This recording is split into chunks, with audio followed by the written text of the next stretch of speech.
Hello friends, welcome to top 10 one में आपका स्वागत है। आज हम लोग बात करने वाले हैं क्लास 10 के मैथ के मोस्ट इम्पोर्टेंट प्रश्न के बारे में, जो कि हमारे परीक्षा के दृष्टि से बहुत ज़्यादा महत्वपूर्ण होने वाला है। तो चलिए वीडियो को शुरू करते हैं। वीडियो को शुरू करने से पहले यदि आप इस चैनल पे नए हैं तो चैनल को सब्सक्राइब करें। अगर वीडियो अच्छी लगती है तो वीडियो को लाइक करें। आज हम लोग बात करेंगे सफल इंसान बनने के 8 बेहतरीन टिप्स क्या हैं। तो चलिए देख लेते हैं। पहला हमारे पास है, जिंदगी में कभी हार न माने। आपको करना क्या है कि आपके जीवन में बहुत उतार चढ़ाव आएंगे, लेकिन कभी भी आपको हार नहीं मानना है, चाहे कुछ भी हो जाए। जब हार नहीं मानेंगे तो जीत निश्चित है। इसीलिए कहा गया है, मान लो तो हार है और ठान लो तो जीत है। दूसरा कहता है, कीमती समय बर्बाद ना करें। ठीक है, आपको समय बर्बाद नहीं करना है।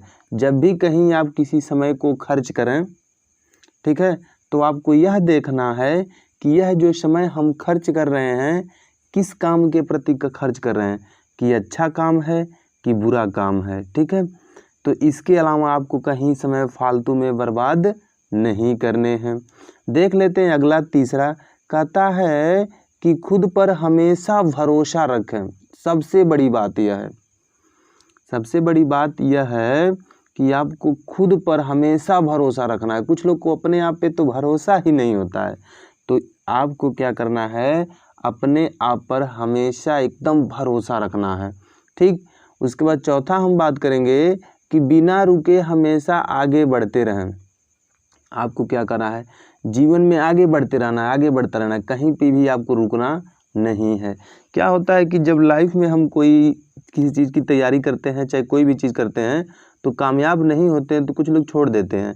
तो आपको ऐसे नहीं करना है, हमेशा आपको आगे बढ़ते रहना है। ठीक है, बात करते हैं पांचवें के।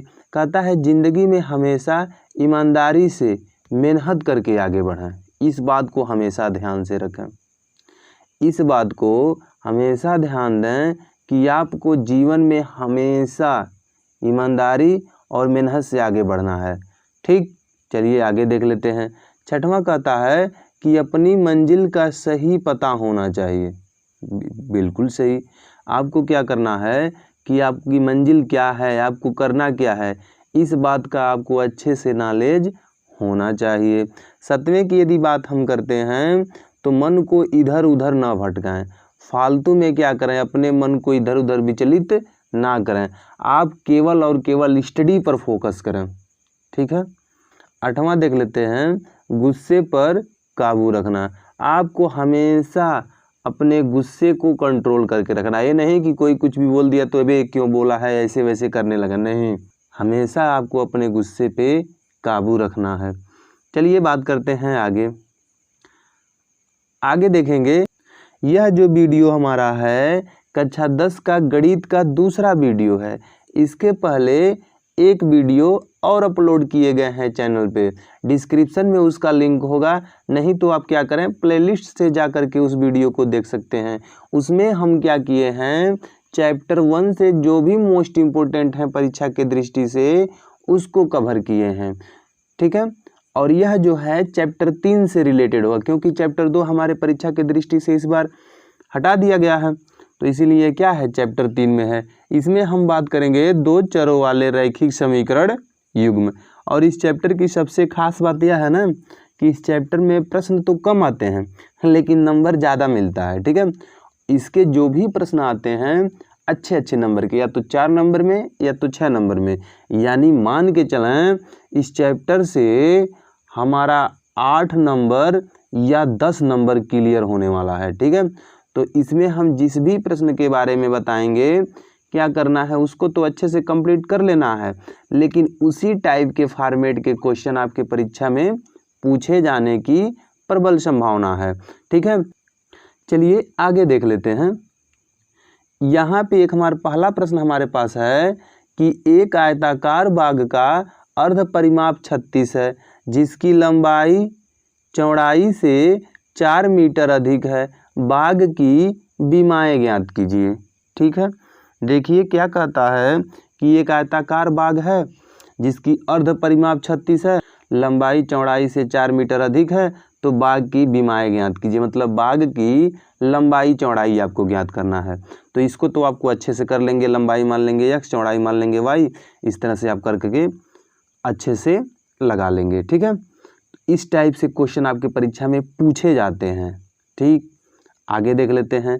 अगला प्रश्न है हमारा कि एक भिन्न 1/3 हो जाता है जब उसके हर में से एक घटाया जाता है।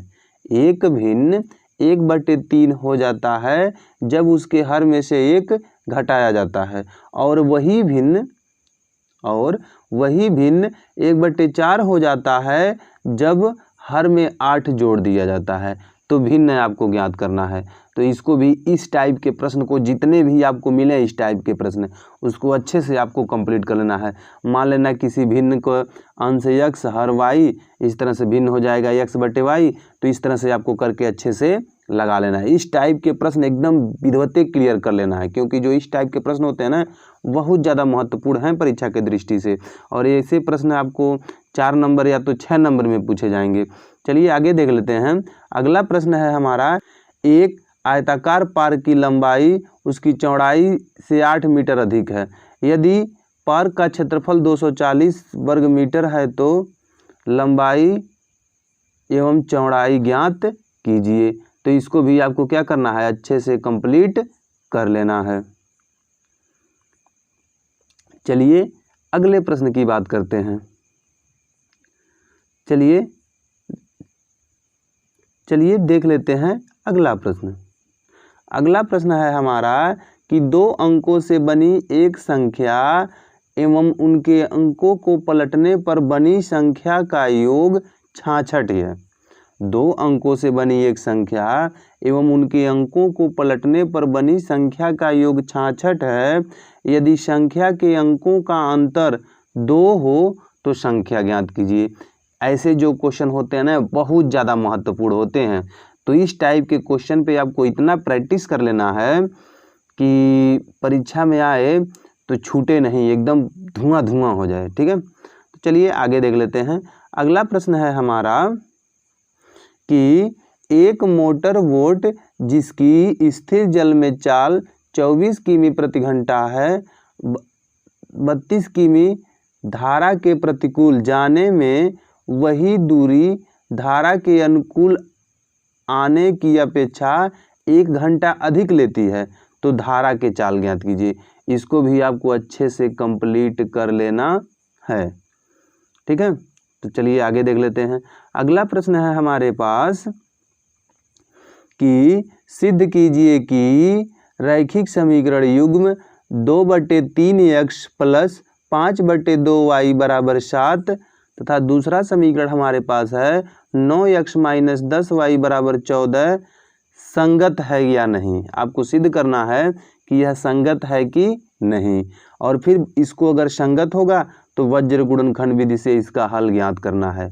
तो एक बात हमेशा ध्यान रखें, आपको किसी भी समीकरण को हल करने के लिए वज्र गुणन विधि, प्रतिस्थापन विधि और विलोपन विधि, तीनों विधि एकदम अच्छे से क्लियर होनी चाहिए। परीक्षा में किसी भी विधि को पूछ सकता है। ठीक है, तो चलिए आगे बढ़ लेते हैं। हम क्या किए हैं, एक फॉर्मेट बताने का प्रयास किए हैं कि किस टाइप के प्रश्न पूछे जाते हैं, और जो भी प्रश्न हम इस पे देते हैं ना, वो प्रश्न क्या होते हैं, प्रीवियस ईयर से होते हैं, मोस्ट इम्पोर्टेंट होते हैं, इस तरह के। तो चलिए बात करते हैं अगले प्रश्न की।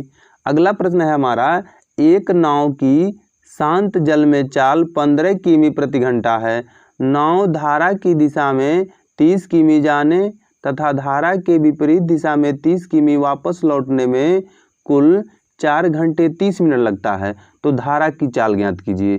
ठीक है, तो इसको भी आपको अच्छे से, एकदम अच्छे से कंप्लीट करना है। इसका हम जो भी PDF है टेलीग्राम पे दे देते हैं, तो टेलीग्राम से जाएं, उस PDF को डाउनलोड करें और इस प्रश्न को जितना ज़्यादा प्रैक्टिस करना है, प्रैक्टिस करना। आगे देख लेते हैं। अगला प्रश्न है हमारा कि निम्नलिखित रैखिक समीकरण युग्म को हल कीजिए। यहाँ पे देखें हल कीजिए। और इस टाइप के प्रश्न हमारे जानते हैं 6 नंबर के पूछे जाते हैं। देख लेते हैं। कहा है 15/x - y plus 22/x plus y बराबर 13 और 40/x - y plus 55/x plus y बराबर 14। मतलब इस तरह से है 15/x - y, इस तरह से लिखना है आपको, प्लस 22/x प्लस y, इस तरह से है, ठीक है, बराबर 13। ठीक, इसको पहले क्या करना है, पहले मतलब 1/x - y और 1/x प्लस y बराबर PQ मान करके इस तरह से पहले इसको साधारण बना करके तब आपको हल करना है।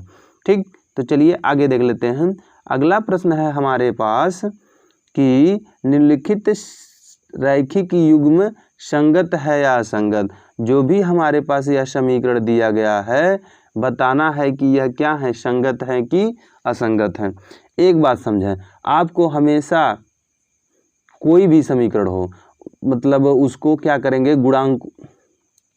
एक बात हमेशा ध्यान रखें कि यहाँ तो केवल हम संगत असंगत पूछे हैं, लेकिन आपको संगत हो, असंगत हो, प्रतिच्छेदी हो, समांतर हो, संपाती हो, इनको सभी को अच्छे से एकदम क्लियर कर लेना है। ठीक, तो चलिए आगे बात कर लेते हैं। अगला प्रश्न है हमारा के किस मान के लिए रैखिक है, टाइपिंग मिस्टेक है, रैखिक समीकरण युग्म kx प्लस वाई बराबर k स्क्वायर, ठीक है, तथा x प्लस के वाई बराबर 1 के अनेक हल होंगे।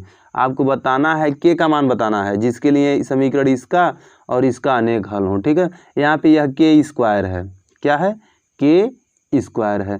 तो चलिए आगे बात करते हैं अगले प्रश्न के बारे में।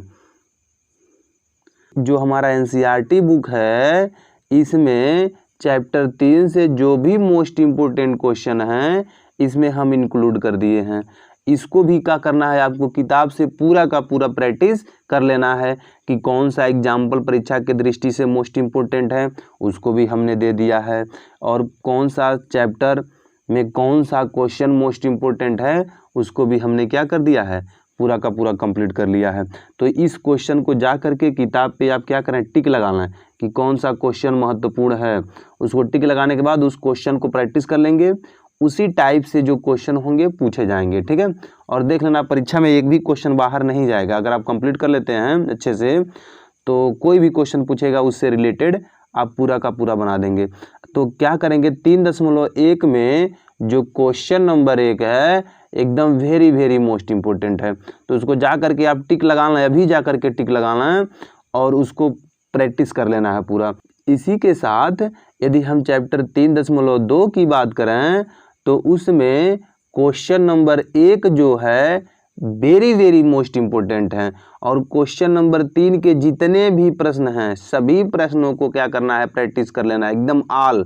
क्वेश्चन 3 में जैसे पहला दूसरा करके दिया होगा तो पूरा का पूरा क्या है, बहुत ज़्यादा महत्वपूर्ण है। और इसी के साथ क्वेश्चन नंबर 4 का जितने भी हैं उसमें क्वेश्चन नंबर 4 के सभी प्रश्न पे आपको क्या करना है, अच्छे से पकड़ जमा लेना है। ठीक है, पूरा का पूरा मोस्ट इम्पोर्टेंट है। और इसी के साथ क्वेश्चन नंबर 5 और क्वेश्चन नंबर 7 इनको भी आपको अच्छे से कंप्लीट कर लेना है।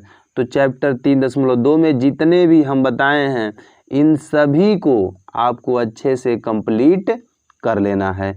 इसी के साथ यदि हम आगे बात करें तो आगे है हमारा चैप्टर 3.3 और इसमें क्या करना है आपको, क्वेश्चन नंबर 1 का पहला प्रश्न, क्वेश्चन नंबर 1 का पहला प्रश्न बहुत ज़्यादा महत्वपूर्ण है, तो इसको भी आपको अच्छे से कर लेना है। और क्वेश्चन नंबर 3 के सभी प्रश्न, क्वेश्चन नंबर 3 के सभी प्रश्न को आपको अच्छे से क्या करना है, कंप्लीट कर लेना है, पूरा का पूरा रिवीजन कर लेना है। अभी जा करके NCERT बुक में जितने भी प्रश्न के बारे में हम बता रहे हैं तुरंत उसको टिक लगाओ और उसको पूरा का पूरा कंप्लीट करना है।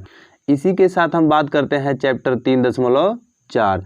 3.4 में जो क्वेश्चन नंबर 1 का पहला है वेरी मोस्ट इम्पोर्टेंट है, तो इसको भी आपको अच्छे से कंप्लीट कर लेना है। इसी के साथ क्वेश्चन नंबर 2 के सभी प्रश्न इतने ज़्यादा महत्वपूर्ण हैं कि पूछिए मत। तो इसको भी आपको अच्छे से कंप्लीट कर लेना है। तो चलिए आगे बात करते हैं।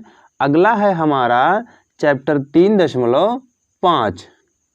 चैप्टर 3.5 देख लेंगे कि चैप्टर 3.5 में से कौन से प्रश्न हमारे महत्वपूर्ण हैं। तो चैप्टर 3.5 से पहले आपको मिलेगा एग्जाम्पल नंबर 15 और 16। चैप्टर 3.5 से पहले आपको मिलेगा एग्जाम्पल नंबर 15 और 16। इसको भी आपको अच्छे से कंप्लीट करना है, ये परीक्षा के दृष्टि से बहुत ज़्यादा महत्वपूर्ण है। ठीक, तो और क्या करना है, क्वेश्चन नंबर 2 का पहला और दूसरा, और क्या करना है, क्वेश्चन नंबर 2 का पहला और दूसरा आपको प्रैक्टिस कर लेना है। ये भी बहुत महत्वपूर्ण है परीक्षा की दृष्टि से। तो इसको भी आपको क्या करना है, तुरंत जा करके बुक में टिक लगाना है और अच्छे से इस पे रिवीजन कर लेंगे अपना। इसी तरह से क्वेश्चन नंबर 3 भी आपको अच्छे से कंप्लीट कर लेना है। और क्वेश्चन नंबर 4 के चौथा और पाँचवां, जो क्वेश्चन नंबर 4 के चौथा और पाँचवां प्रश्न हैं, बहुत ज़्यादा महत्वपूर्ण है। तो इसको तो आपको एकदम अच्छे से कंप्लीट करना है तो करना है। इसी के